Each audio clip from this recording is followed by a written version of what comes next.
கடவுள் யாரையும் நரகத்துக்கு அனுப்புறது இல்ல. அப்படி இருந்தும் ஒரு சில பேர் ஏன் நரகத்துக்கு போறாங்க?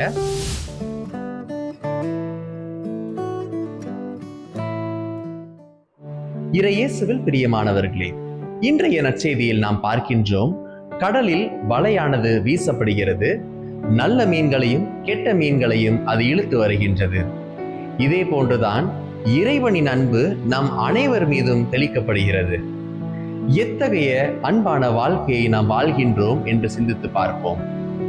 கத்தோலிக்க திரு அவையின் மறைக்கேள்வி எண் 1037 விளக்குவது போல, கடவுள் யாரையும் நரகத்திற்கு தள்ளுவதில்லை. கடவுளின் அன்பை புறக்கணித்து இந்த உலகத்தின் வாழ்க்கையை வாழ்பவர்களே அந்த நரகத்தை தேடுகிறார்கள் என்று கூறுகிறது. நாம் இந்த உலகில் இறைவனின் அன்பை உணர்ந்தவர்களாய், நல்ல மீன்களாய் இறைவனின் வலையில் விழ நாம் முயற்சிப்போம்.